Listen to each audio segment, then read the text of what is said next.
আসসালামু আলাইকুম। এটিএন বাংলা সংবাদে সবাইকে স্বাগত জানাচ্ছি তনুজা দাস। শুরুতেই জানিয়ে দেব বিআরবি কেবলস সংবাদ শিরোনাম। আইনশৃঙ্খলা বাহিনী পূর্ণ উদ্যমে কাজ করলে মব জাস্টিস হবে না বললেন উপদেষ্টা রিজওয়ানা। নতুন শিক্ষা উপদেষ্টা অধ্যাপক CR আবরার।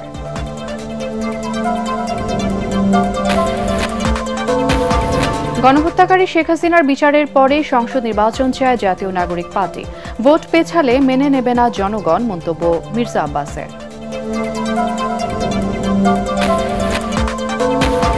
আইনশৃঙ্খলা বাহিনীর সহায়তায় শেখ হাসিনার নির্দেশে গুম জানালেন কমিশন প্রধান। ভারতের কারাগারে কেউ বন্দী আছে কিনা চলছে তদন্ত।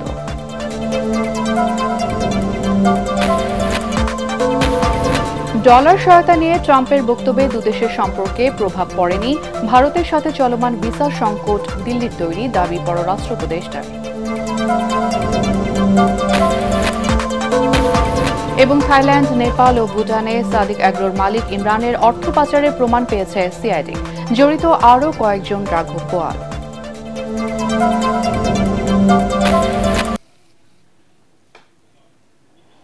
শুনছিলেন বিআরবি কেবলস সংবাদ শিরোনাম, এবারে বিস্তারিত।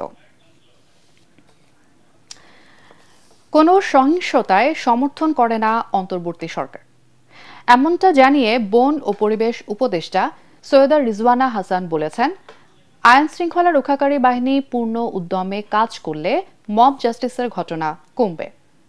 উপদেষ্টা পরিষদের বৈঠক শেষে সংবাদ সম্মেলনে তিনি জানান, জুলাই ঘোষণাপত্র নিয়ে কোনো অগ্রগতি নেই।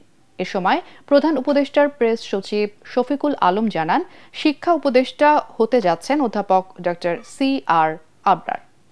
কাল সকালে বঙ্গভবনে শপথ নেবেন তিনি। আরও জানাচ্ছেন একরামুল হক সাইম। প্রধান উপদেষ্টা ডক্টর মোহাম্মদ ইউনূসের সভাপতিত্বে উপদেষ্টা পরিষদের সভা অনুষ্ঠিত হয়। তেজগাঁওয়ে প্রধান উপদেষ্টার কার্যালয়ে অনুষ্ঠিত সভায় উপদেষ্টারা ছাড়াও সরকারের ঊর্ধ্বতন কর্মকর্তারা উপস্থিত ছিলেন। বৈঠক শেষে রাজধানীর ফরেন সার্ভিস একাডেমিতে সংবাদ সম্মেলনে সভায় নেয়া বিভিন্ন সিদ্ধান্ত তুলে ধরেন বন ও পরিবেশ উপদেষ্টা সৈয়দা রিজওয়ানা হাসান। এ সময় রাজধানীর মোহাম্মদপুরের প্রকাশ্যে ধূমপান করা 2 তরুণীকে লাঞ্ছনার ঘটনার বিষয়ে কথা বলেন উপদেষ্টা। আজকে আমরা জেনেছি যে আসলে উভয় পক্ষই পুলিশের সামনে একটি আপোষনামা স্বাক্ষর করেছে এবং যেহেতু 2 পক্ষই আপোষনামায় স্বাক্ষর করেছে, কাজী সেক্ষেত্রে ওইটাকেই আমাদের চূড়ান্ত বলে বিবেচনা করতে হচ্ছে। মব জাস্টিস বা মোরাল পুলিশিং এর কোনো সুযোগ এখানে নেই, এদেশে নেই। সরকার এটার বিরুদ্ধে সবসময়ই একটা শক্ত অবস্থানে আছে। যেহেতু এখনো আইন শৃঙ্খলা পরিস্থিতিটা সম্পূর্ণভাবে যেভাবে আগে ছিল ওভাবে করে আমরা ফেরত আনতে পারিনি, এখনো ফেরত আসেনি, সেক্ষেত্রে আমরা দেখতে পাচ্ছি যে কোনো কোনো জায়গায় এরকম মব জাস্টিস এবং মোরাল পুলিশিং এর ঘটনা ঘটছে। সরকারের অবস্থান একেবারে স্পষ্ট, এরকম মব জাস্টিস কিংবা মোরাল পুলিশিং এর কোনো সুযোগ নেই। জুলাই ঘোষণাপত্রের কোনো অগ্রগতি রয়েছে কিনা এমন প্রশ্নেরও জবাব দেন রিজওয়ানা হাসান। শেষ যেটুকুন আপনারা অগ্রগতি জেনেছিলেন তারপরে আর কোনো অগ্রগতি হয়নি। আমার জানা মতে কিছু কিছু রাজনৈতিক দল তাদের মতামত পাঠিয়েছে, কিন্তু সকল রাজনৈতিক দল এখনো তাদের মতামত চূড়ান্ত করে পাঠাতে পারেনি। বিচার ও সংস্কার ছাড়া নির্বাচন হবে না, নাগরিক পার্টির নেতাদের এমন বক্তব্যেরও প্রতিক্রিয়া জানতে চান সাংবাদিকরা। রাজনৈতিক দলগুলোর বক্তব্য তার নিজের বক্তব্য, এখানে আমাদের হ্যাঁ বা না বলার তো কিছু নেই, বা এটা আমাদের কন্ট্রোল করারও কোনো সুযোগ নেই, কোনো ইচ্ছাও নেই। মাননীয় প্রধান উপদেষ্টা মহোদয় যেটা বলেছেন, ডিসেম্বর থেকে জুনের মধ্যেই নির্বাচনটা হবে। এখন ডিসেম্বর থেকে জুন যখন উনি বলেন, উনি তো ডিসেম্বর বাদ দেন না, ডিসেম্বর নিয়েই বলেন। কাজেই উনার মুখ থেকে নির্বাচনের চূড়ান্ত তারিখটা শোনার জন্য আপনারা অপেক্ষা করবেন। সংস্কার আগে না নির্বাচন আগে এ সমস্ত প্রশ্ন না, আমরা বলেছি আমাদের প্রাধিকারের মধ্যে সংস্কার, নির্বাচন, বিচার এই 3টাই আছে। এ সময় প্রধান উপদেষ্টার প্রেস সচিব শফিকুল আলম জানান, নতুন উপদেষ্টা হিসেবে বুধবার সকাল 11টায় শপথ নিতে যাচ্ছেন ঢাকা বিশ্ববিদ্যালয়ের সাবেক শিক্ষক অধ্যাপক ডক্টর CR আবরার। তিনি দায়িত্ব পাচ্ছেন শিক্ষা মন্ত্রণালয়ের। ইকরামুল হক সায়েম, এটিএন বাংলা, ঢাকা। পুরনো সংবিধান ও শাসন কাঠামো রেখে নতুন বাংলাদেশ বিনির্মাণ সম্ভব নয় বলে দাবি করেছে জাতীয় নাগরিক পার্টি। সাভারে জাতীয় স্মৃতিসৌধে মুক্তিযুদ্ধের বীর শহীদের প্রতি শ্রদ্ধা নিবেদন শেষে দলের আহ্বায়ক নাহিদ ইসলাম বলেন, সেকেন্ড রিপাবলিক প্রতিষ্ঠায় কাজ করছেন তারা। পরে রায়ের বাজারে জুলাই অভ্যুত্থানের শহীদদের গণকবর জিয়ারত করেন নবগঠিত দলটির নেতারা। এ সময় নাগরিক পার্টির উত্তরাঞ্চলের মুখ্য সংগঠক সার্জিস আলম জানান, শেখ হাসিনার বিচারের আগে কোনো নির্বাচন নয়। আরও জানাচ্ছেন মাজহারুল হক মুহাজির। আত্মপ্রকাশের পর সাভারের জাতীয় স্মৃতিসৌধে বীর শহীদদের শ্রদ্ধা জানিয়ে আনুষ্ঠানিক সূচনা করল বহুল আলোচিত রাজনৈতিক দল জাতীয় নাগরিক পার্টি এনসিপি। সকালে দলের আহ্বায়ক নাহিদ ইসলাম, সদস্য সচিব আক্তার হোসেন দলের বাকি সদস্যদের নিয়ে স্মৃতিসৌধে শ্রদ্ধা জানান। এ সময় সাংবাদিকদের কাছে নিজেদের লক্ষ্য তুলে ধরেন দলের নেতারা। ডান বামের বাইনারির বিভাজনের মধ্যে না গিয়ে সত্যিকার অর্থে একটি মধ্যমপন্থী রাজনীতি বাংলাদেশে আমরা সূচনা করতে পারি, তেমন অঙ্গীকার আমাদের রয়েছে। আমাদের যে গণপরিষদ ইলেকশন রয়েছে সেখানে আমরা নতুন করে চিন্তা ভাবনা করছি। আমাদের একটা নতুন সংবিধান প্রয়োজন, একটি নতুন প্রজাতন্ত্র আমাদের গড়তে হবে এবং তার জন্য একটি নতুন সংবিধান এবং গণপরিষদ নির্বাচনের প্রয়োজন। সেই জায়গা থেকে আমরা সেকেন্ড রিপাবলিকের কথা বলেছি। পরে রায়ের বাজার কবরস্থানে জুলাই আন্দোলনের শহীদদের গণকবর জিয়ারত করে এনসিপির নেতারা। এ সময় উপস্থিত ছিলেন শহীদ পরিবারের সদস্যরাও। বছর যত মানুষ, যত মজলুম এই হাসিনার জুলুমের শিকার হয়েছে, সকল মজলুমকে তুমি এই হাসিনার বিচার দেখে যাওয়ার তৌফিক দান করো মাওলা। অন্তর্বর্তী সরকারকে দ্রুত শেখ হাসিনা তথা আওয়ামী লীগের বিচার কার্যক্রম দৃশ্যমান করার দাবি জানান এই সরকারের সাবেক উপদেষ্টা ও দলের আহ্বায়ক নাহিদ ইসলাম। আমাদের যে ফ্যাসিজম সংগঠিত হয়েছিল, স্বৈরতন্ত্র সংগঠিত হয়েছিল, সেটা যাতে পুনরায় আর কখনো না হইতে পারে এই বাংলাদেশে, শুধু বাংলাদেশে না পুরো পৃথিবীতে কোনো স্বৈরাচারী, কোনো জালেম যাতে এই ধরনের কার্যক্রম করার আগে, গণহত্যা করার আগে একবার ভেবে নেয়। এরকম কঠোরতম বিচার হওয়া উচিত। এই বিচার নিদর্শন হিসেবে থাকা উচিত পুরো পৃথিবীর ইতিহাসে। আমরা সরকারের কাছে সেটাই দাবি জানাই। শেখ হাসিনা ও তার দোসরদের বিচারের আগে কোনো নির্বাচন নয় বলে হুঁশিয়ারি দেন হাসনাত আব্দুল্লাহ ও সার্জিস আলম। যদি এই আহতদের এবং শহীদদের পরিবারের বিচার নিশ্চিত না করা হয়, দ্রুততম সময়ের মধ্যে আওয়ামী লীগের বিচার নিশ্চিত করা না হয়, এই কান্না ক্রোধে পরিণত হবে। এবং এই সরকার আমরা দেখতে পাচ্ছি যে বিচার, এটা খুবই, আমরা কোনো দৃশ্যমান বিচার প্রক্রিয়া এখনো পর্যন্ত দেখতে পাচ্ছি না, যেটা আমাদেরকে আশাহত করছে। যে সময়টুকু এই সরকারের আছে, নির্বাচনের আগেই খুনি হাসিনাকে বাংলাদেশে নিয়ে এসে ফাঁসির মঞ্চে নিতে হবে। যতদিন না আমরা খুনি হাসিনাকে ওই ফাঁসির মঞ্চে না দেখছি, এই বাংলাদেশে কেউ যেন ভুলক্রমেও ওই নির্বাচনের কথা না বলে। মুক্তিযুদ্ধ, জুলাই আন্দোলন সহ দেশের সব গণতান্ত্রিক আন্দোলনের প্রেরণায় আগামীতে কাজ করার অঙ্গীকারের কথা জানান তারা। বলেন, দলের নিবন্ধন ও গঠনতন্ত্র প্রণয়নের কাজ এগিয়ে চলছে পুরোদমে। সাভার জাতীয় স্মৃতিসৌধে শ্রদ্ধা জানানোর পর জুলাই অভ্যুত্থানের শহীদদেরও শ্রদ্ধা জানায় নবগঠিত জাতীয় নাগরিক পার্টি। এ থেকে তাদের বার্তাটা স্পষ্ট, ৭১-এর সাথে নেই ২৪-এর কোনো সংঘর্ষ। তারা বলছেন ৭১-কে লালন করেই ২৪-কে ধারণ করবে নতুন এই দল। রায়ের বাজার কবরস্থান থেকে মাজহারুল হক মুহাজির, এটিএন বাংলা, ঢাকা। গণহত্যাকারী শেখ হাসিনার বিচারের কথা বলে জাতীয় নির্বাচন পেছালে দেশের জনগণ মেনে নেবে না বলে মন্তব্য করেছেন বিএনপির স্থায়ী কমিটির সদস্য মির্জা আব্বাস। রাজধানীর ইউনাইটেড হাসপাতালে চিকিৎসাধীন দলের মহাসচিব মির্জা ফখরুল ইসলাম আলমগীরকে দেখতে গিয়ে সাংবাদিকদের তিনি একথা বলেন। ছাত্রদের নতুন দলকে উদ্দেশ্য করে মির্জা আব্বাস বলেন, ফ্যাসিবাদ তাড়াতে গিয়ে নিজেরাই যেন ফ্যাসিস্ট না হয়ে ওঠে। নির্বাচন নিয়ে দেশ বিদেশের অনেক ষড়যন্ত্র আছে দাবি করে তিনি বলেন, ভোট নিয়ে অনিশ্চয়তা দেশের জন্য মঙ্গল বয়ে আনবে না। আওয়ামী লীগের এবং আওয়ামী ফ্যাসিস্ট সরকারের বিচার বিএনপি চায়, আমি চাই, সবাই চায়। তো বিচার করতে কেউ নিষেধ করে নাই, বিচার হতেই হবে। বাংলাদেশের মাটিতে যে গণহত্যা হয়েছে, এই গণহত্যার বিচার হতেই হবে। তো বিচারটা হোক না, কিন্তু কথাটা হলো নির্বাচন প্রক্রিয়া পিছিয়ে দেওয়ার জন্য কোনো অজুহাত তৈরি করা যাবে না। আমার মনে হচ্ছে কিছু কিছু লোক নির্বাচন প্রক্রিয়া পিছিয়ে দেওয়ার জন্য, নির্বাচন না করার জন্য একটা অজুহাত তৈরি করার পায়তারা করতেছেন, সৃষ্টি করতেছেন। এটার মধ্যে দেশি বিদেশি চক্রান্ত কাজ করতেছে। লন্ডনে চিকিৎসাধীন বিএনপি চেয়ারপারসন বেগম খালেদা জিয়া শারীরিকভাবে আগের চেয়ে অনেকটা ভালো আছেন বলে জানিয়েছেন তার ব্যক্তিগত চিকিৎসক অধ্যাপক ডাক্তার AZM জাহিদ হোসেন। লন্ডনে স্থানীয় বিএনপির এক অনুষ্ঠান শেষে সাংবাদিকদের তিনি জানান, চিকিৎসকরা নিয়মিত বাসায় গিয়ে বেগম জিয়ার শারীরিক পরীক্ষা নিরীক্ষা করছেন। তাদের অনুমতি পেলে বিএনপি চেয়ারপারসনের দেশে ফেরার বিষয়ে সিদ্ধান্ত নেওয়া হবে। চিকিৎসার জন্য গত 8 জানুয়ারি লন্ডন যান বেগম খালেদা জিয়া।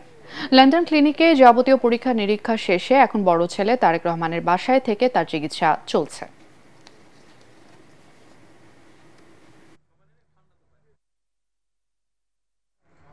আগের চেয়ে উনি অনেকটা ভালো আছেন এটি বলা যায়। খুব সুস্থ উনি হয়ে উঠেছেন একথা আমি বলবো না, বাট উনি যে কোনো সময়ের তুলনায় আল্লাহর অশেষ মেহেরবানি অনেকটা সুস্থ আছেন। এখানকার চিকিৎসকরা ওনাকে বাসায় হোম ভিজিটের মাধ্যমে ওনাকে নিয়মিতভাবে ওনার শারীরিক পরীক্ষা নিরীক্ষা এবং চিকিৎসার ব্যবস্থা করছেন। যখনই এখানকার চিকিৎসকরা ওনাকে অনুমতি দিবে যাওয়ার জন্য, উনি দেশের মানুষকে ভালোবাসেন এবং খুব শীঘ্রই চিকিৎসকরা যখনই বলবেন উনি দেশে ফেরত যাবেন ইনশাআল্লাহ। এনআইডি সেবা অবশ্যই নির্বাচন কমিশনের অধীনে থাকা উচিত বলে মন্তব্য করেছেন প্রধান নির্বাচন কমিশনার AMM নাসিরউদ্দিন। বিকেলে রাজধানীর আগারগাঁওয়ের নির্বাচন ভবনে সাংবাদিকদের প্রশ্নের জবাবে তিনি একথা বলেন। এ সময় সিইসি বলেন, ভোটার তালিকা হালনাগাদের কাজ চলমান আছে। জাতীয় নির্বাচন সামনে রেখে ইসি সব ধরনের প্রস্তুতি নিচ্ছে বলেও জানান তিনি। যদি কোনো আলাদা কোনো কর্তৃপক্ষ হয়ে এনআইডি আমাদের অধীনে থাকে তাতে কোনো অসুবিধা তো নাই। নির্বাচন কমিশনের সাথে আলোচনা না করে কোনো এই ধরনের একটা মেজর সিদ্ধান্ত নেবে না বলে আমার বিশ্বাস। ভোটার তালিকা হালনাগাদের কার্যক্রম চলছে, সামনে একটা জাতীয় নির্বাচন আছে। বাস্তব বিষয়াদি সব বিবেচনা করে সরকার একটা সিদ্ধান্ত নেবে, এটা আমি ধারণা করতে পারি। সাবেক প্রধানমন্ত্রী শেখ হাসিনার নির্দেশে গুমের ঘটনা ঘটেছে। এতে সহায়তা করেছে আইনশৃঙ্খলা বাহিনীর কিছু সদস্য। এমনকি অনেক পুলিশ লাইন্সেও আয়নাঘর তৈরি করা হয়েছে। তদন্তে এসব তথ্য পেয়েছে গুম সংক্রান্ত কমিশন। এর চেয়ারম্যান জানান, ভারতের বিভিন্ন কারাগারে 1067 জন বন্দী আছে। তাদের মধ্যে গুমের শিকার ব্যক্তিরা আছেন কিনা তা যাচাই বাছাই চলছে। আরো জানাচ্ছেন মাহবুব কবির চপল। আমি ছবি ধরে হাঁটতে চাই না, আমি আমার বাবার হাত ধরে হাঁটতে চাই। সরকার বদল হলেও ভাগ্য বদল হয়নি গুম থাকা পরিবারগুলোর। এখনও নিখোঁজ 330 জন।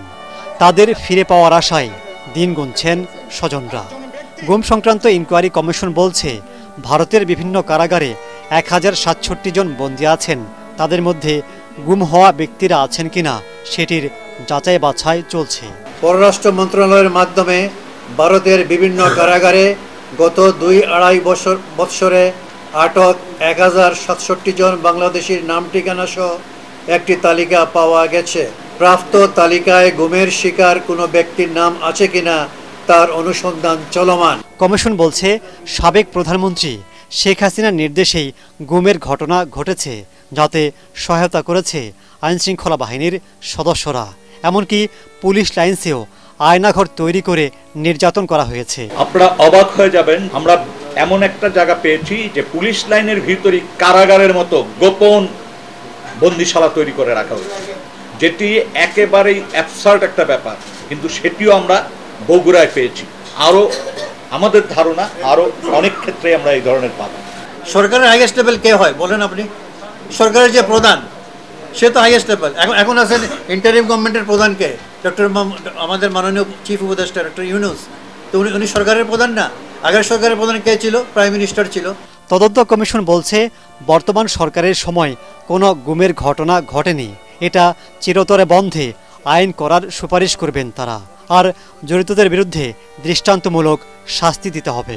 ধরেন জেনারেলদেরকে পালিয়ে থাকতে সহায়তা করছেন বা কোনো ধরনের সেফ মেসেজ দিচ্ছেন, তারা কিন্তু ওপরের আদেশে করছেন এই এক্সকিউজটা ব্যবহার করতে পারবেন না, ঠিক আছে? এবং তারা সেক্ষেত্রে ফৌজদারি অপরাধের সাথে জড়িত হয়ে যাচ্ছেন। গুম যাতে চিরতরে বন্ধ হয় তার জন্য ডেফিনেটলি আমরা রিকমেন্ডেশন করব। দরকার হলে আমরা আইনের সংশোধনের জন্য বলবো। প্রধান উপদেষ্টার পরিদর্শন করা আয়নাঘরে পরিবর্তন করা হয়নি বলেও জানান তারা। ডিসেম্বরের মধ্যে চূড়ান্ত প্রতিবেদন দাখিল করবে কমিশন। মাহবুব কবির চপল, ATN বাংলা, ঢাকা। অর্থ পাচার মামলায় বিএনপির ভারপ্রাপ্ত চেয়ারম্যান তারেক রহমান এবং ব্যবসায়ী গিয়াসউদ্দিন আল মামুনের বিরুদ্ধে রায় ঘোষণার জন্য 6 মার্চ দিন ঠিক করেছে আপিল বিভাগ।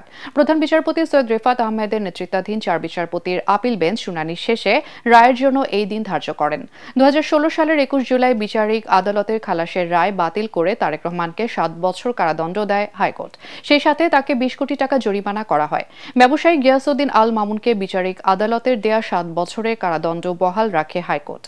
তবে বিচারিক আদালতে দেয়া 40 কোটি টাকার জরিমানা কমিয়ে 20 কোটি টাকা করা হয়।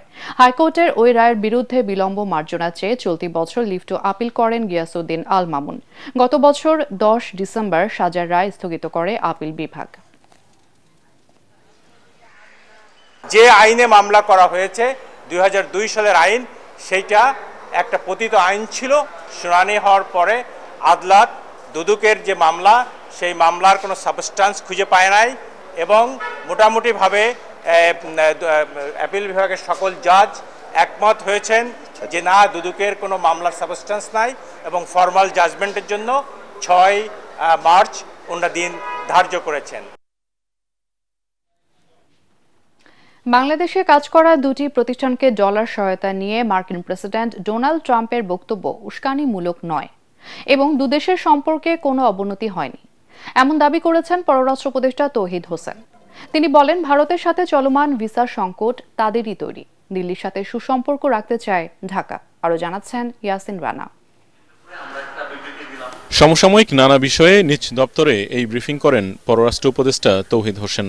এ সময় তিনি বলেন, আগে ভারতের সাথে তিস্তা চুক্তি একটি আমব্রেলা MOU ছিল, এটি নবায়ন হয়েছে, নতুন করে কোনো প্রকল্প নেওয়া হয়নি বলেও জানান পররাষ্ট্র উপদেষ্টা। রিনিউয়ালের সময় দুই পক্ষেরই কিছু অতিরিক্ত সংযোজনের ব্যাপার ছিল, এই কারণে একটু দেরি হয়েছে। এগুলো যেহেতু দুই পক্ষেরই কিছু অতিরিক্ত বক্তব্য আছে, সেটা পরস্পরের কাছে আদান প্রদান করে ঠিকঠাক করে তারপরে সই হবে, সেটা সই হয়েছে, MOU হিসেবে সই হয়েছে। এখন এটার এই যে একটা আমব্রেলা MOU, এর অধীনে কোনো প্রজেক্ট অবশ্যই নেওয়া যেতে পারে, এ নিয়ে এখনো ফাইনালাইজ কিছু হয়নি। দিল্লির সাথে ঢাকা ভালো সম্পর্ক রাখতে চায় জানিয়ে উপদেষ্টা বলেন, চলমান ভিসা জটিলতা বাংলাদেশের নয়, ভারতের সৃষ্টি। ভিসা জটিলতা আমরা সৃষ্টি করিনি। ভারত যে কোনো কারণে হোক, তাদের ভিসা তো আপনারা জানেন যে এটা সভরেন রাইট। কোনো দেশ কাউকে যদি ভিসা না দেয় বা কোনো গোষ্ঠীকে ভিসা না দেয়, এটা নিয়ে কোনো প্রশ্ন তোলা যাবে না। এটা তাদের সিদ্ধান্ত। তারা, আমরা আশা করবো যে তাদের সিদ্ধান্ত জানাবেন আমাদেরকে বা তাদের কার্যকলাপ বাড়াবেন, যাতে করে লোকজন যারা ভিসা চায় তারা ভিসা পেতে পারে। প্রধান উপদেষ্টা যে কথা বলেছেন, এটা কিন্তু আমাদের একেবারেই আমাদের অবস্থান। এটাই আপনারা জানেন যে আমি নিজেও বিভিন্ন সময় বলেছি যে আমরা একটা গুড ওয়ার্কিং রিলেশন চাই। তার দাবি, যুক্তরাষ্ট্রের প্রেসিডেন্ট ডোনাল্ড ট্রাম্পের বক্তব্যে সম্পর্কের কোনো অবনতি হবে না। এটাকে আমি কোনো উস্কানিমূলক বক্তব্য বলে মনে করি না। এটা একটা স্টেটমেন্ট দিয়েছেন, আমরা দেখেছি যে তেমন কোনো ভিত্তি দেখা যাচ্ছে না। উনি তো স্পষ্ট করে এই কথাও বলেননি যে বাংলাদেশের একটা প্রতিষ্ঠানকে দিয়ে দেওয়া হয়েছে, এরকম কথা কিন্তু উনি বলেননি। এখন দুই ব্যক্তি বলতে উনি কাদেরকে বুঝেছেন আমরা জানি না, কাজে এটা নিয়ে আমরা এরপরে আর কোনো বাড়াবাড়ি করার কোনো প্রয়োজন দেখি। প্রেসিডেন্ট বলেছেন একটা, প্রেসিডেন্ট কোনো ডিটেলস দেন নেই বা কারো অ্যাকিউজেশনও করেন নেই। আমরাও দেখেছি যে আসলে এরকম কোনো কিছু নেই, কাজে এটা নিয়ে মার্কিন যুক্তরাষ্ট্রের সাথে সম্পর্ক খারাপ হওয়ার আমি কোনো কারণ দেখি না। জাতিসংঘ মহাসচিবের সফরসূচি এখনও ঠিক হয়নি বলে জানান পররাষ্ট্র উপদেষ্টা তৌহিদ হোসেন। ইয়াসিন রানা, ATN বাংলা, ঢাকা। 133 কোটি টাকা পাচারের ঘটনায় গ্রেফতার সাদিক এগ্রোর মালিক ইমরান হোসেনের জামিন নামঞ্জুর করে কারাগারে পাঠিয়েছে আদালত। এর আগে তাকে রাজধানীর মালিবাগ এলাকা থেকে গ্রেফতার করে পুলিশের অপরাধ তদন্ত বিভাগ CID। ব্রিফিংয়ে সংস্থাটি জানিয়েছে, থাইল্যান্ড, নেপাল ও ভুটান সহ বেশ কয়েকটি দেশে ইমরান হোসেনের টাকা পাচারের প্রাথমিক প্রমাণ মিলেছে। এর সাথে জড়িত আরও বেশ কয়েকজন রাঘব বোয়াল। আরও জানাচ্ছেন ইমদাদুল্লাহ বাবু।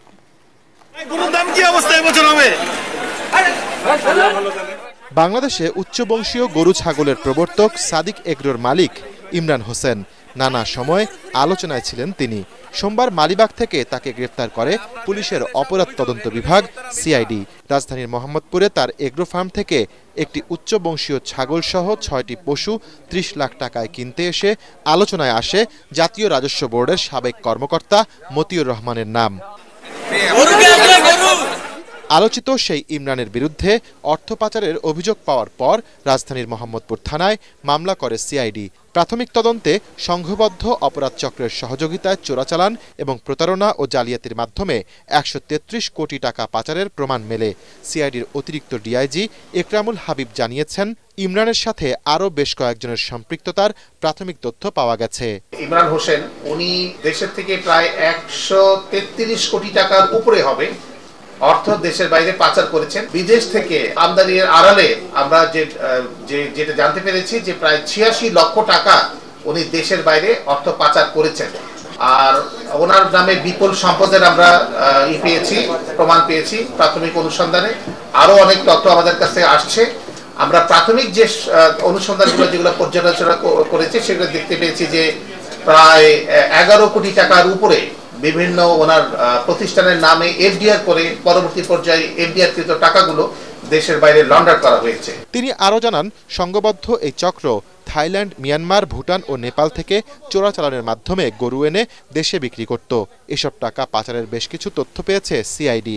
আমরা প্রাথমিকভাবে বেশ কিছু লোকের ৫-৭ জনের সংশ্লিষ্টতার প্রমাণ পাচ্ছি, কিন্তু বিষয়গুলো যেহেতু এখন পর্যন্ত কনক্লুসিভ প্রুফ আমাদের হাতে এসে পৌঁছেনি, সেই কারণে এই বিষয়ে মন্তব্য করাটা এই মুহূর্তে সঠিক হবে না। প্রাথমিক অবস্থায় আমরা থাইল্যান্ড সহ বিভিন্ন দেশগুলোর কথা শুনছি, কিন্তু আমরা আগামীতে যখন তদন্ত হবে এই বিষয়ে সুস্পষ্ট ধারণা আপনাদেরকে দেব। তদন্ত শেষে এই চক্রের সাথে জড়িত বাকিদের নাম প্রকাশ করার কথা জানিয়েছেন সিআইডির এই কর্মকর্তা। ইমদাদুল্লাহ বাবু, ATN বাংলা, ঢাকা। রমজানের তৃতীয় দিনে জমে ওঠে রাজধানীর ইফতার বাজার। রকমারি সব ইফতার সামগ্রীর মধ্যে ক্রেতারা বেছে নেন পরিবারের সদস্যদের পছন্দের খাবারগুলোই। তবে বেশিরভাগ খাবারের দাম বেশি হওয়ায় অনেকেই ফেরেন অল্প সামগ্রী নিয়ে। ব্যবসায়ীদের দাবি, নিত্যপণ্যের বাজার চড়ার কারণে ইফতার সামগ্রীর দাম বাড়তি। আরও জানাচ্ছেন ঐশী গোস্বামী প্রমা। প্রতি বছরের মতো এবারেও রমজান উপলক্ষে বাহারি সব খাবারের পসরা সাজিয়ে বসেছেন রাজধানীর ফার্মগেট, কারণ বাজারের ব্যবসায়ীরা। তাই তো শহরের বিভিন্ন প্রান্ত থেকে রোজাদাররা ছুটে আসছেন পরিবারের পছন্দের ইফতার কিনতে। মালাই জিলাপি, শাহী হালিম, রেশমি কাবাব, চিকেন ক্রম চিজ বল, জালি কাবাব, বিফ গ্রিল চাপ, শাহী দই বড়া সহ ইফতারে নানা মুখরোচক খাবারের পসরা ছিল স্টার ইফতার বাজারে। 50-60টার উপর আইটেম থাকে, এখন অ্যাভেলেবেল সবগুলো নাই, কিছু কিছু আইটেম শেষ হয়ে গেছে আর কি। আমরা স্পেশাল একটা করি item, Ramzan special beef curry চাপ। এটা আমাদের শুধু রমজান মাসে হয়, 1 বছরের জন্যই। আমাদের প্রতি বছর চাপটা বেশি চলে, এবারকার চাপটা খুব কম চলতেছে। অন্যান্য আইটেম ওই পেঁয়াজও যেগুলো কম দামে 8 টাকা পিস, ওগুলো বেশি মানুষ ক্রয় করতেছে। তবে এত সব খাবার থাকার পরেও দাম বেশি থাকায় অসন্তোষ জানিয়েছেন অনেক ক্রেতাই। ওরে বাবা, অনেক কিছুই নিতে চাইছি, কিছুই নেওয়া যাচ্ছে না, অনেক দাম। এই যে খালি চিকেন ভেজিটেবল রোল নিলাম, আর কিছু নেওয়া যাবে না। স্টার কাবাবের মান ভালো, সেই জন্য আমরা, বাচ্চারাও পছন্দ করে, আমরাও খাইতে ভালো লাগে, সেই জন্য আমরা স্টার কাবাব থেকেই নিই। বিক্রেতারা বলছেন, দ্রব্যমূল্যের ঊর্ধ্বগতি থাকায় দাম বেড়েছে কিছু পণ্যের দাম কমাতে সরকার কার্যকর ব্যবস্থা নেবে প্রত্যাশা সাধারণ মানুষের। ঐশী গোস্বামী প্রমা, ATN বাংলা, ঢাকা। যে বয়সে স্কুলে থাকার কথা সেই বয়সে প্রায় কয়েক হাজার শিশু নেমে পড়েছে রোজগারে। কক্সবাজারে শুটকি পল্লীর পাশাপাশি সমুদ্র সৈকতে হকারি থেকে শুরু করে নানা পেশায় জড়িয়ে পড়েছে তারা। সাবেক সচিব আবু আলম শহীদ খান বলেন, প্রাথমিক শিক্ষা অবৈতনিক এবং বাধ্যতামূলক হলেও এসব শিশু লেখাপড়া থেকে বঞ্চিত হওয়ার মূল কারণ বাজেটে শিক্ষা খাতে অপর্যাপ্ত বরাদ্দ। কক্সবাজার থেকে ফিরে রিপোর্ট করছেন মিজান শাহজাহান।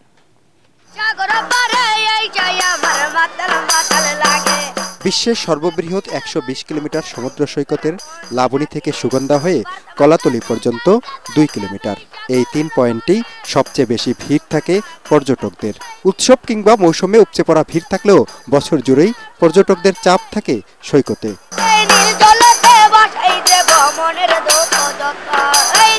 এই শহীদুল ইসলামের মতো অসংখ্য শিশুর দেখা পাওয়া যাবে সৈকতে। তারা পর্যটকদের গান শুনিয়ে দৈনিক আয় করেন 1000-1200 টাকা। পানি বিক্রি করে রাসেলের দৈনিক আয় 1000 টাকা। বেলুন বিক্রি করে বেলালের রোজগার 700 টাকার মতো। সকালে আসছি, রাত্রে 10টা বাজে। ওই 500। আমার 2 ক্যাশ 1000 টাকা, হ্যাঁ, ভালো ইনকাম হয়। পর্যটকদের শরীর মাসাজ করাকেও পেশা হিসাবে নিয়েছে অনেক শিশু। হাফ বডি 50 আর ফুল বডি 100 টাকা। ঘোড়ায় চড়িয়ে মাহমুদের দৈনিক আয় 2000 টাকার মতো। বলেন, অর্থনৈতিক টানাপোড়েনের সংসারে বাধ্য হয়েই রোজগারে নামতে হয়েছে তাকে। ছোটবেলা থেকে বিজনেসে নামছি তো, তাই আর স্কুলে যাওয়ার সুযোগটা পাইনি। সাবেক সচিব আবু আলম মোহাম্মদ শহীদ খান বলেন, বরাদ্দ বাড়িয়ে মন্ত্রণালয় উদ্যোগী না হলে স্কুলমুখী করা যাবে না এসব শিশুকে। শিক্ষা হচ্ছে শিশুদের মৌলিক অধিকার, জাতির মৌলিক অধিকার। সুতরাং শিশু শ্রম কমানোর জন্য শিক্ষা খাতে বরাদ্দ বাড়িয়ে তাদেরকে ফেরত আনতে হবে স্কুলে, এবং আপনি স্কুলটা আনুষ্ঠানিক হতে পারে, অনানুষ্ঠানিক হতে পারে। এই ক্ষেত্রে অনানুষ্ঠানিক যে অ্যাপ্রোচটা, সেটা হয়তো বেশি সফল হবে। সারাদিন আলো দিয়ে সন্ধ্যায় ডুবে যায় সূর্য। সমাজেও অনেক শিশুর জীবন ফুসফুটিত হওয়ার আগেই ঝরে পড়ে। অন্ধকার ভবিষ্যৎ তারা দেয় তাদের। প্রাথমিক শিক্ষা অবৈতনিক হলেও আমার পাশে দাঁড়িয়ে থাকা আবির এবং রেদওয়ানদের মতো শিশুদের সেই শিক্ষা গ্রহণের সুযোগ হয়নি, বরং তারা নেমে গেছেন শিশু শ্রমে। এজন্য যে অর্থনৈতিক সংকট দায়ী এমনটি নয়, এর মূল দায় হচ্ছে তারা সঠিক গাইডলাইন পাননি। তাই সচেতন মহল বলছেন যে সঠিক গাইডলাইন পেলে এবং তারা যদি পর্যাপ্ত কাউন্সিলিং পান, তাহলে তারাও স্কুলমুখী হতে পারে। মিজান শাহজাহান, এটিএন বাংলা, কক্সবাজার সমুদ্র সৈকত, কক্সবাজার। জাকাতের নামে কাউকে শাড়ি লুঙ্গি না দেবার অনুরোধ করেছেন জামাত ইসলামীর আমির doctor Shafiqur Rahman. National doctors forum Dhaka মহানগর উত্তরের উদ্যোগে চিকিৎসকদের সম্মানে রাজধানীর শ্যামলীতে এক ইফতার মাহফিলে তিনি বলেন, জাকাত গরিবের হক, এর মাধ্যমে তাকে স্বাবলম্বী করার ব্যবস্থা করতে হবে। জামাতকে ক্ষমতায় বসানোর জন্য নয়, আন্দোলন করে আল্লাহর কুরআনের আইন প্রতিষ্ঠা করাই তাদের লক্ষ্য বলে জানান আমিরে জামাত। এই জাকাতের টাকা এটা আগুন, এই আগুনে আমরা হাত দেই না, দিব না। এটা যার পাওনা তার কাছে আমরা পৌঁছে দেওয়ার চেষ্টা করি। আর আমাদের পদ্ধতিটাই হচ্ছে যে ওই পদ্ধতি যেটা আল্লাহর রাসূল বলেছেন, যাকে একবার জীবনে দিবা তার জন্য দ্বিতীয়বার আর কারো কাছে হাত পাততে না হয়। তো আল্লাহর রাস্তায় হাত জোড় করে অনুরোধ করব, শাড়ি এবং লুঙ্গি বিতরণ করবেন না। 20 টাকা, 100 টাকা, 50 টাকা দিবেন না। এ দিয়ে সে স্বাবলম্বী হবে না, জাকাতের মকসদ পূরণ হবে না, আল্লাহ রাসূল যে সুসংবাদ দিয়েছেন ওইটা বাস্তবায়ন হবে না। রাজধানীর হাতিরঝিলে চলন্ত গাড়িতে আগুনে পুড়ে গেছে কোটি টাকার প্রাইভেট কার। এতে ছড়িয়ে পড়ে আতঙ্ক। কিছু সময়ের জন্য বন্ধ হয়ে যায় যান চলাচল। দুপুরে এই ঘটনা ঘটে। যান্ত্রিক ত্রুটির কারণে গাড়িতে আগুন লাগতে পারে বলে ধারণা করছে ট্রাফিক পুলিশ। দেখুন মাহবুব কবির চপলের আরেকটি রিপোর্ট।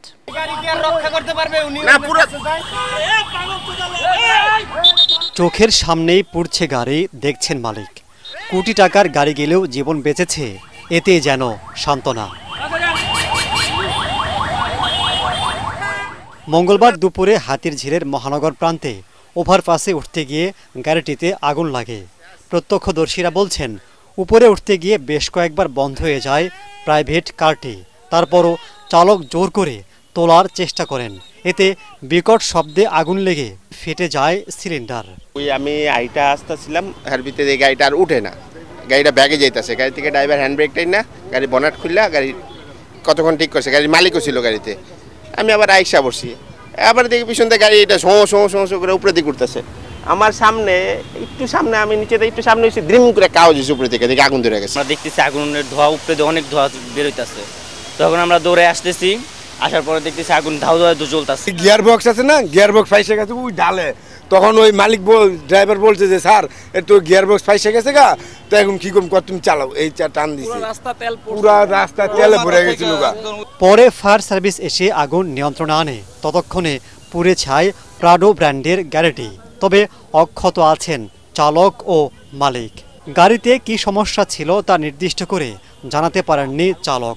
পুলিশের ধারণা, অনেক দিনের যান্ত্রিক ত্রুটি মেরামত না করায় এমনটা হতে পারে। পরে আমি ফায়ার সার্ভিসকে খবর দিই। ফায়ার সার্ভিস আসার কিছুক্ষণ পর আসার পর আগুন নিয়ে ফেলছে।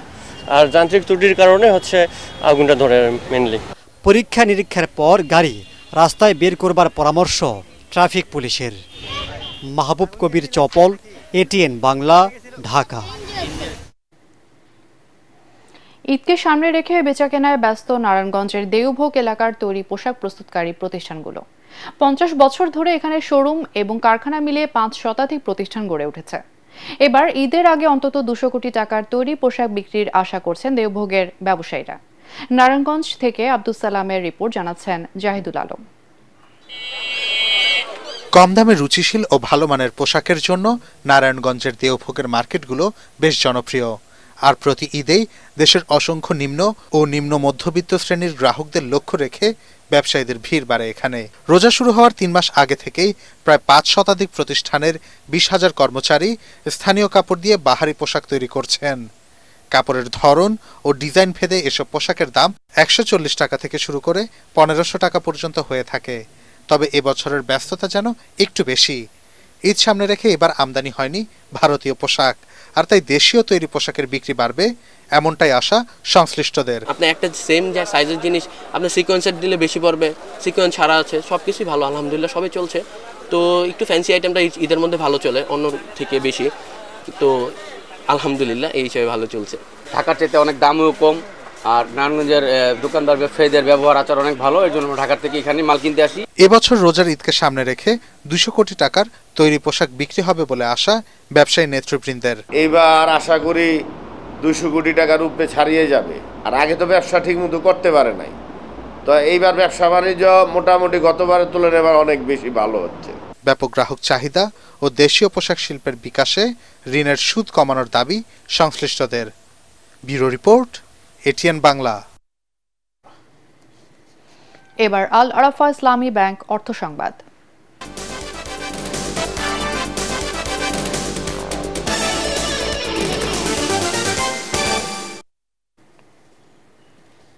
সেবা খাতে কর হার 7 ভাগ করার দাবি জানিয়েছে ফরেন চেম্বার অফ কমার্স। জাতীয় রাজস্ব ভবনে 2025-26 অর্থ বছরের প্রাক বাজেট আলোচনায় ব্যবসায়ীরা কোম্পানি কর কমানোর দাবি জানান। ক্ষুদ্র, অতি ক্ষুদ্র এবং মাঝারি শিল্পের জন্য আলাদা কর হার নির্ধারণের পরামর্শ দেন তারা। এ সময় জাতীয় রাজস্ব বোর্ডের চেয়ারম্যান আব্দুর রহমান খান জানান, ব্যবসায়ীরা আইন মেনে চললে ভ্যাট আহরণ সহজ হবে। আসছে বাজেটে এ বিষয়ে প্রয়োজনীয় দিক নির্দেশনা থাকবে বলেও আশ্বাস দেন তিনি। পুরোটা আনলে যে ট্যাক্স হবে সেই ট্যাক্স বের করার মতো ক্যাপাসিটি আপনার নাই, এই জন্য আপনি চান যে আমি কিছু একটু সরায় রাখি, আর এরাও জানে উনি সরায় রাখছে। এইখান থেকে আমাদের বের হতে হবে যে আমরা যতক্ষণ পর্যন্ত সত্য এবং ন্যায়ের উপর দাঁড়াতে না পারবো ততক্ষণ পর্যন্ত আমাদের এই সমস্যা যাবে না। এবং এই প্রবলেম কিন্তু হিউজ হয়। কমপ্লায়েন্ট ট্যাক্স পেয়াররা কেন কমপ্লায়েন্ট? কারণ তারা জানে যে cost of non compliance is unbearable. লেবু বিক্রি করে লাখপতি হয়েছেন ঠাকুরগাঁয়ের আবু বকর সিদ্দিক। 2 বছর আগে উপজেলার ভাওলারহাট এলাকায় 4 লাখ টাকা খরচ করে প্রায় 10 বিঘা জমিতে লেবুর বাগান করেন শিক্ষিত বেকার যুবক আবু বকর। 1.5 বছরের মাথায় চারা ও লেবু বিক্রি করে বিনিয়োগের পুরো অর্থই উঠে আসে তার। এরপর পেছনে ফিরে তাকাতে হয়নি তাকে। সিদ্দিককে দেখে অন্য যুবকরাও আগ্রহী হচ্ছেন লেবু চাষে। ঠাকুরগাঁ থেকে ফিরোজ আমিন সরকারের রিপোর্ট, জানাচ্ছেন আশিকুর রহমান। ঠাকুরগাঁও সদর উপজেলার ভাওলারহাট এলাকায় 2022 সালে প্রায় 4 লাখ টাকা খরচ করে 10 বিঘা জমিতে লেবুর বাগান করেছেন শিক্ষিত বেকার যুবক আবু বকর সিদ্দিক। 1.5 বছরের মাথায় লেবুর চারা ও লেবু বিক্রি করে বিনিয়োগের অর্থ উঠে আসে। এরপর আর পেছনে ফিরে তাকাতে হয়নি তাকে। 12 মাসে 4 জাতের লেবুর বাগান থেকে প্রতি বছরই আয় হয় 15 থেকে 16 লাখ টাকা। এবার রমজানেও 2 লাখ পিস লেবু বিক্রি করে প্রায় 14 লাখ টাকা আয় করবেন বলে জানান আবু বক্কর। আমার 4000 গাছ থেকে আমি 2 লক্ষ পিস লেবু উৎপাদন করব রমজান মাসে, যার মার্কেট ভ্যালু প্রায় 14 লক্ষ টাকা। আর এর পাশাপাশি এখান থেকে গাছও ইনশাল্লাহ বিক্রি করার সুযোগ আছে। তার বাগানের লেবু স্থানীয় চাহিদা মেটাতে ভূমিকা রাখছে বলে জানায় ব্যবসায়ীরা। বাগানগুলোতে সারা বছর কাজের নিশ্চয়তা থাকায় খুশি স্থানীয় শ্রমিকরাও। অন্যদিকে আবু বকরের সফলতা দেখে অন্য যুবকরাও আগ্রহী হচ্ছে লেবু চাষে। রমজান মাসের চাহিদা অনুযায়ী মালের রেট অনেক বেশি। যে মাল নিচ্ছি এটা আমাদের খরচ সহ ঠাকুরগাঁ যেতে 7.5 টাকা 8 টাকা পড়ে যায় খরচ সহ। আমরা 9 টাকা 10 টাকা বিক্রি করি। ফলন বাড়ানোর পাশাপাশি ন্যায্য দাম নিশ্চিতে সব ধরনের সহযোগিতাও করে যাচ্ছে স্থানীয় কৃষি বিভাগ। আবু বকর সিদ্দিক তিনি মূলত একজন শিক্ষিত উদ্যোক্তা। তিনি লেবু বাগান করেছেন প্রায় 4 একর জমিতে। তার বাগানে আমরা গিয়েছি এবং কৃষি সম্প্রসারণ অধিদপ্তরের পক্ষ থেকে নিয়মিতই সেখানে পরামর্শ দেওয়া হয়। লেবু উৎপাদন লাভজনক হওয়ায় এ জেলায় দিন দিন বাড়ছে এর আবাদ। এই রমজানে শহরের গোবিন্দনগর কাঁচাবাজার আড়তে প্রতিদিন 4 থেকে 5 লাখ টাকার লেবু কেনাবেচা হচ্ছে। Bureau report, ATN Bangla. এবার আন্তর্জাতিক সংবাদ।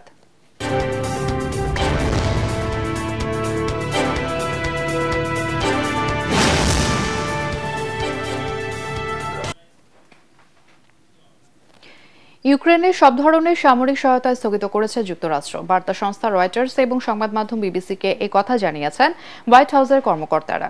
গত সপ্তাহে হোয়াইট হাউসে ইউক্রেনের প্রেসিডেন্ট ভলোদিমির জেলেনস্কির বাকবিতণ্ডার পর এই সিদ্ধান্ত নিলেন মার্কিন প্রেসিডেন্ট ডোনাল্ড ট্রাম্প। হোয়াইট হাউসের কর্মকর্তারা জানিয়েছেন ট্রাম্প শান্তির দিকে মনোনিবেশ করেছেন। আপাতত সামরিক সহায়তা বন্ধ করে রাশিয়া ইউক্রেন যুদ্ধ পরিস্থিতি পর্যালোচনা করবে যুক্তরাষ্ট্র। এবারে পাটেক্স খেলার খবর।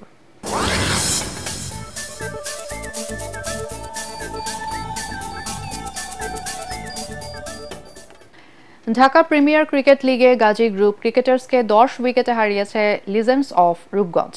বিকেএসপির 3 নম্বর গ্রাউন্ডে টসে হেরে ব্যাটিংয়ে নেমে প্রথম পাওয়ার প্লেতেই 17 রানে 6 উইকেট হারিয়ে চাপে পড়ে গাজী গ্রুপ। সেই চাপ আর কাটিয়ে উঠতে পারেনি তারা।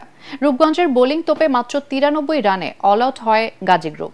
রূপগঞ্জের বোলারদের মধ্যে শরীফুল ইসলাম 14 রানে 4টি এবং তানভীর ইসলাম 23 রানে 3টি উইকেট নিয়ে গাজীর ধস নামান। জবাবে তানজিদ হাসান তামিমের 46 বলে 65 রানের ইনিংসে 217 বল হাতে রেখেই বিনা উইকেটে 97 রান তুলে জয় পায় লিজেন্ডস অফ রূপগঞ্জ। সাইফ হাসান 27 রানে অপরাজিত থাকেন। বিকেএসপির 4 নম্বর মাঠে পাটেক্স স্পোর্টিং ক্লাবকে 77 রানে হারিয়েছে শাইনপুকুর ক্রিকেট ক্লাব। আর মিরপুর শেরেবাংলা স্টেডিয়ামের ব্রাদার্স ইউনিয়নকে 4 উইকেটে পরাজিত করেছে ধানমন্ডি স্পোর্টস ক্লাব।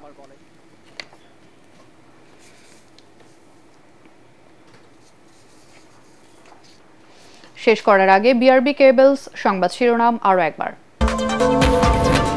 আইনশৃঙ্খলা বাহিনী পূর্ণ উদ্যমে কাজ করলে মব জাস্টিস হবে না বললেন উপদেষ্টা রিজওয়ানা। নতুন শিক্ষা উপদেষ্টা অধ্যাপক CR আবরার।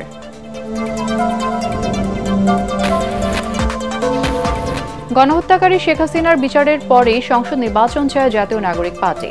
ভোট পেছালে মেনে নেবে না জনগণ, মন্তব্য মির্জা আব্বাসের।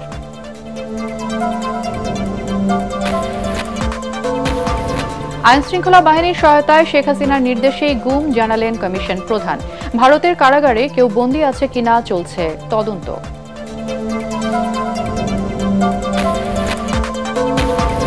ডলার সহায়তা নিয়ে ট্রাম্পের বক্তব্যে দুদেশের সম্পর্কে প্রভাব পড়েনি। ভারতের সাথে চলমান ভিসা সংকট দিল্লির তৈরি, দাবি পররাষ্ট্র উপদেষ্টার। এবং থাইল্যান্ড, নেপাল ও ভুটানে সাদিক অ্যাগ্রোর মালিক ইমরানের অর্থ পাচারের প্রমাণ পেয়েছে সিআইডি। জড়িত আরও কয়েকজন রাঘব বোয়াল। আর এই ছিল এখনকার সংবাদ। আমাদের এটিএন বাংলা সংবাদ ইউটিউবে দেখতে ব্রাউজ করুন youtube/ATN Bangla News।